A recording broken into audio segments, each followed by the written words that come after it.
दोस्तों नमस्कार। दोस्तों ठाणे पालघर विधान परिषद चुनाव में निर्विरोध विजय हासिल करने वाले रविंद्र फाटक ने विरार आकर बहुजन विकास आघाड़ी प्रमुख हितेंद्र ठाकुर से मुलाकात की। हम सभी जानते हैं कि ठाणे पालघर विधान परिषद चुनाव के लिए नामांकन प्रक्रिया शुरू थी पिछले दिनों और 5 जून को नामांकन उठाने के समय रविंद्र फाटक के खिलाफ किसी और का नामांकन नहीं होने के चलते रविंद्र फाटक को निर्विरोध विजेता घोषित किया गया। यह चुनाव काफी मायने रखता था और इस चुनाव में कहीं ना कहीं जिस तरह से राजनीतिक समीकरण दिखाई दे रहे थे उसकी काफी चर्चाएं भी हुई। दरअसल आप सभी जानते हैं कि बीते दिनों चुनाव के पहले भी रविंद्र फाटक विरार पहुंचे थे और तब काफी कुछ चर्चाएं यहां उठी थी। राजनीति में कोई किसी का परमानेंट दुश्मन नहीं होता है तो कोई किसी का परमानेंट दोस्त भी नहीं होता है। यह फार्मूला हमेशा काम आता है।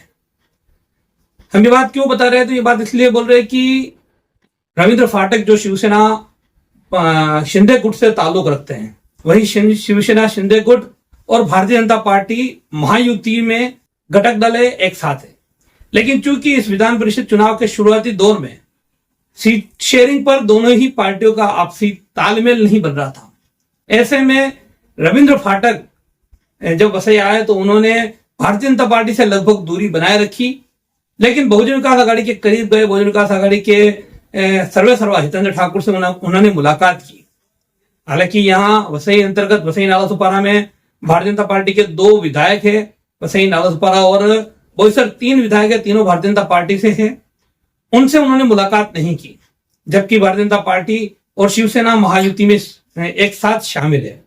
लेकिन दूसरी तरफ बहुजन विकास आघाड़ी जो महायुति में नहीं शामिल होकर भी और रविंद्र फाटक कहाँ आए, बहुजन विकास आघाड़ी के सर्वेसर्वा हितेंद्र ठाकुर से मुलाकात हुई और उस मुलाकात के बाद काफी कुछ चर्चाएं भी फैली जो आपने आगे खबरें देखी है।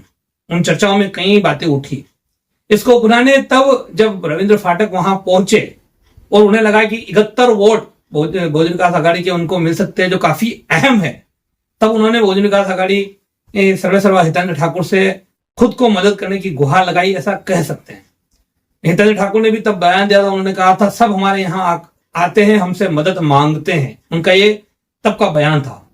तब भारतीय जनता पार्टी मूक दर्शक बनी हुई थी, बल्कि भारतीय जनता पार्टी कई तरह के हथकंडे अपना रही थी और यह साबित करने की कोशिश कर रही थी कि कहीं ना कहीं इनको एक बताया जाए।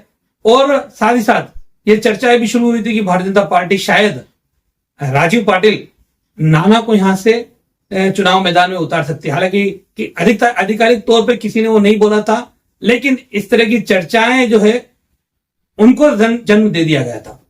बाद में फिर जब भारतीय जनता पार्टी और शिवसेना में सीट शेयरिंग का फार्मूला तय हुआ और ये हो गया कि ये ठाणे पालघर की सीट शिवसेना के खाते में ही जाने वाली है और शिवसेना की तरफ से निर्विरोध रूप से रविंद्र फाटक वही चेहरा, एक नाम थे जो आगे आने वाले थे। और रविंद्र फाटक पहले भी एमएलसी रह चुके हैं, तो शिवसेना ने रविंद्र फाटक को टिकट दिया। रविंद्र फाटक ने अपना नामांकन पत्र भरा।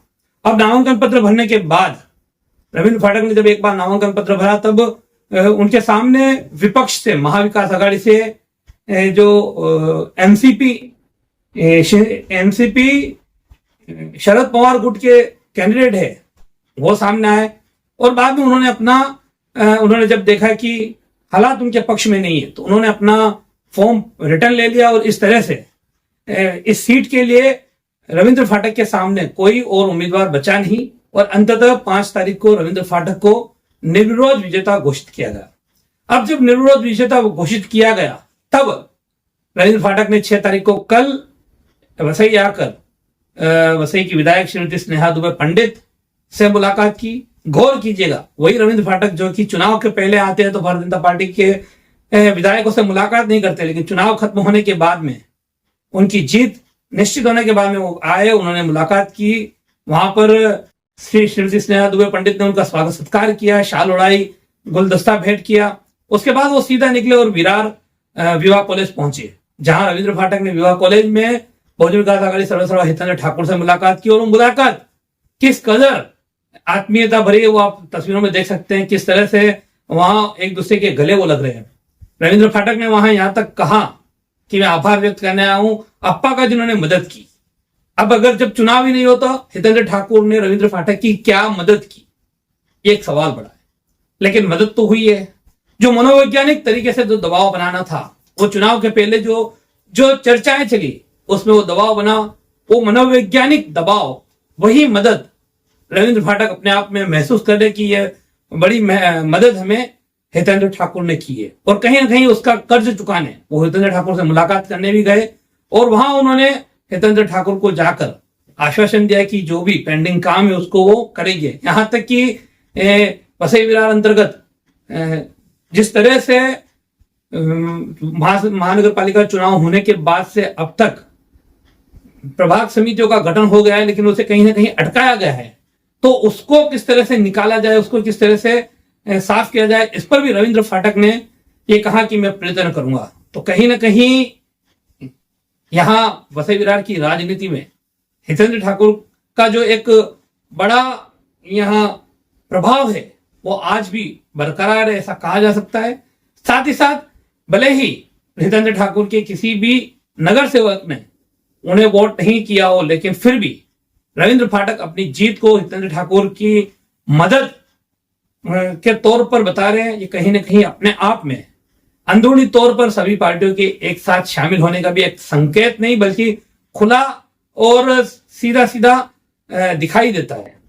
ऐसा बहुजन विकास अघाड़ी यहां भारतीय जनता पार्टी और महायुति के खिलाफ लड़ी, लेकिन जिस तरह से अब उन्होंने महायुति को मदद कर रही है, कहीं ना कहीं महायुति के साथ बहुजन विकास अघाड़ी का अघोषित गठबंधन साफ तौर पर दिखाई दे रहा है। तो ऐसा हमारा मानना है। इस वीडियो में आगे सुनिए क्या कुछ कहना है बहुजन विकास अघाड़ी के हितेंद्र ठाकुर और रविंद्र फाटक दोनों का। फिलहाल इस वीडियो में इतना ही। वीडियो आपको कैसा लगा, वीडियो के बारे में अपनी राय हमें कमेंट में जरूर दीजिए। वीडियो पसंद आए तो लाइक और शेअर कीजिए, चॅनल को सबस्क्राईब कीजिए।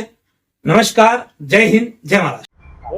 आप्पा, विधान परिषदेची निवडणूक बिनविरोध झाल्याच्या नंतर, कारण या निवडणुकीमध्ये निर्णायक मत हे आपल्याकडे होते, आता विजयी उमेदवार आपल्या भेटीसाठी आलेले आहेत। निर्णायक मत नाही, त्यांचे आभार मानतो मी। निर्णायक असं नाही, त्यांची दोघांची मतं ही सफिशियंट होती, बरोबर आहे। एक MLC झाल्यावर जी मदत करायची आहे आम्हाला आमच्या ह्याच्यात, इव्हन आता पण त्यांनी 2-3 मीटिंग लावलेल्या, त्याच्यामुळे आमच्या शुभेच्छा होत्या आणि शेवटी हे अपेक्षित होतं, कारण उगीच लढायचं म्हणून लढायचं ठरवलं तर कोणही लढू शकतो। तर त्याच्यामुळे ते बोलण्यामध्ये काय हे नाही मिळत। मी उलट आभार मानतो, तर ते न चुकता आभार मानण्याकरता आले, आम्हाला शाल त्रिफळ दिलं, मला महापौर उपमहापौरांना, त्याबद्दल मी आभार मानतो। आणखी एवढी अपेक्षा व्यक्त करतो का भविष्यामध्ये आमच्या लोकांची, महानगरपालिकेची कामं लोकहिताची ते करण्याकरता त्यांनी आम्हाला मदत करावं। शेवटी लोकप्रतिनिधीला पक्ष निवडणुकीपर्यंत असतो, निवडणुकीनंतर ते कोणत्या पक्षाचे आहेत ह्याच्यापेक्षा आपल्या मतदारांच्या गरजा काय आहेत हे त्यांनी बघितलं पाहिजे आणि ते बघतील अशी आम्हाला खात्री आहे। धन्यवाद। ही जी भेट आहे, कारण या निवडणुकीमध्ये वेगवेगळे समीकरण बदलत चाललेले आहेत, विधान परिषदेची बिनविरोध निवडणूक आणि फाटक ठाकूर या दोघांची भेट येणाऱ्या काळात काही याचं समीकरण बदलू शकतं? नाही, असं काहीच नाही होणार। त्यांचा पक्ष त्यांना वाढावा अशी त्यांची अपेक्षा असेल ती त्यांनी वाढवावी, माझं काहीच म्हणणं नाही। माझा पक्ष मी बघेन। या निवडणुकीमध्ये अशी चर्चा होती की हितेंद्र ठाकूर हे स्वतःचा पक्ष शिवसेनेमध्ये विलीन करणार आहेत। असं कोणत्या हुशार माणसाने पुढी सोडली, अशी कोणत्या हुशार माणसाने पुढी सोडली, तेवढं बघा फक्त। माझी गेल्या 15 दिवसात महापौर वगैरे गेलेले UD मिनिस्टर आहेत शिंदे साहेब, तर त्यांच्याकडे आपले MMRDA मधली जी कामं होती, महापौर उपमहापौर रवी फाटक, ते गेलेले, मी तर भेटलो पण नाही। मी गेल्या 2 वर्षात विधान भवनाचं फाटक पण बघितलं नाही, हे फाटक बघतोय फक्त। तर त्याच्यामुळे तो काय विषयच नव्हता। माझी गेल्या 15 दिवस महिन्यामध्ये काही बोलणं नाही, आणि भेट नाही. त्याच्यामुळे तुम्ही ज्या काही चर्चा करतात त्या निरर्थक होत्या. ठाणे आणि पालघर या निवडणुकीमध्ये वसई विरारचं महत्व हे नेहमीच राहिलेलं आहे आणि या गावकरे साहेबांच्या नंतर आपण ती बाजी मारलेली आहे. आणि आज स्वतः बहुजन विकास आघाडीचे सर्वेसर्वा हितेंद्र ठाकूर यांची भेट घेऊन गळाभेट घेतलेली आहे. काय भावना आहे तुमच्या बिनविरोध झाल्याच्या नंतर? नाही, सर्वप्रथम मी आपांचं आणि त्यांच्या पूर्ण टीमचं मनापासून अभिनंदन करतो. ज्या दिवशी इलेक्शन डिक्लेअर झालं, तर इलेक्शन डिक्लेअरच्या आधी मी या जिल्ह्यामध्ये मी काम करत होतो पक्षाच्या माध्यमातून. त्या भेटीगाठी आमच्या होत आहेत. पण जेव्हा हे विधान परिषद इलेक्शन डिक्लेअर झाल्यानंतर मी आपांना भेटण्यासाठी आलो, आशीर्वाद घेण्यासाठी आलो. आपांना सांगितलं की माझा आशीर्वाद सदैव तुमच्या पाठी राहील. त्याच दिवशी मी ठरवलं की बाबा माझी इलेक्शन मी जिंकलोच असं समजायचं. आणि आज जिंकल्यानंतर मी काल मला बिनविरोध झाल्यानंतर काल मला कलेक्टर साहेबांनी मला कालच हे दिलं प्रमाणपत्र. आणि काल शिंदे साहेबांनी माझा तिथे सत्कार केल्यानंतर मी मला आज ठरवलं की ज्यांना मी भेटलो त्यांना पहिलं त्याच्यामध्ये मला आपाने आशीर्वाद दिला, तर मग आपांना आज पहिलं भेटण्यासाठी मी त्या पुढची कशी दिशा असणार आहे? कारण लोकांनी पूर्ण मतदारांनी तुम्हाला बिनविरोध निवडून दिलेला आहे. नेमके काय कन्सेप्ट आहेत? नगरपालिकेच्या माध्यमातून लोकप्रतिनिधी, महानगरपालिका, नगरसेवक, नगर जिल्हा परिषद, पंचायत समितीचा असल्यामुळे महानगरपालिकेचे जे प्रश्न आहेत, जसं आता आप्पा बोलले, महापौर साहेब बोलत आहेत, जे प्रश्न आहेत ते मला वाटतं विधानसभेच्या माध्यमातून सन्माननीय मुख्यमंत्री असतील, शिंदे साहेबांच्या माध्यमातून आणि आपल्या इथल्या सगळ्या लोकल बॉडीच्या माध्यमातून ते सोडवले जातील असा माझा प्रयत्न आहे. आणि त्याच्या माध्यमातून जे या नगरपालिकांची मदत माझ्या माध्यमातून लागेल ते 100% या महानगरपालिकेला महापौरांना मी तसं आश्वासन दिलं की आपण करू. महापालिकेमध्ये वसई विरार महापालिकेमध्ये विरोधी पक्ष नेत्याचे सुद्धा 44 नगरसेवक आहेत. सत्ता जी आहे भवियाकडे आहे. ज्या 2 आमदारांनी जे पत्र दिलेलं आहे राज्य सरकारला, तुम्ही महायुतीचे एक घटक आहेत. अशा वेळी महापालिकेला मदत करत असताना तुम्हाला महायुतीचा कुठला अडथळा येईल का? बिनविरोध निवडणुकीचा याचा महापालिकेला फायदा होईल? बघा, आपल्याला शहराचा विकास होण्यासाठी आपल्याला सर्वांना एकत्र जावं लागतं. पक्ष हा प्रत्येकाला वाढवण्याचा अधिकार आहे आणि वाढवण्यामध्ये जसं आपण आता बोलले, प्रत्येकाला आपापला पक्ष वाढवण्याचा अधिकार आहे. त्याच्या माध्यमातून प्रत्येक जण पत्र देत असतात. पण नगरपालिकेच्या माध्यमातून जे विषय आहेत, सरकारच्या माध्यमातून, डेव्हलपमेंटच्या माध्यमातून सन्माननीय महाराष्ट्राचे मुख्यमंत्री देवेंद्र फडणवीस साहेब आणि उपमुख्यमंत्री एकनाथ शिंदे साहेब नक्कीच त्याच्या पाठी उभे राहतात आणि त्या माध्यमातून आम्ही मार्ग सोडवण्याचा प्रयत्न करू. आता आजच्या 6 तारखेपासून देशामध्ये तरुणाई मोठ्या प्रमाणामध्ये कॉक्रोच जनता पार्टीच्या माध्यमातून एकवटलेली आहे. मोठा ज्वलंत विषय आज तरुणाईनं हाताळलेला आहे. आपण एक विरोधी उमेदवार विजयी उमेदवार म्हणून या सगळ्या गोष्टीकडे कसे बघता?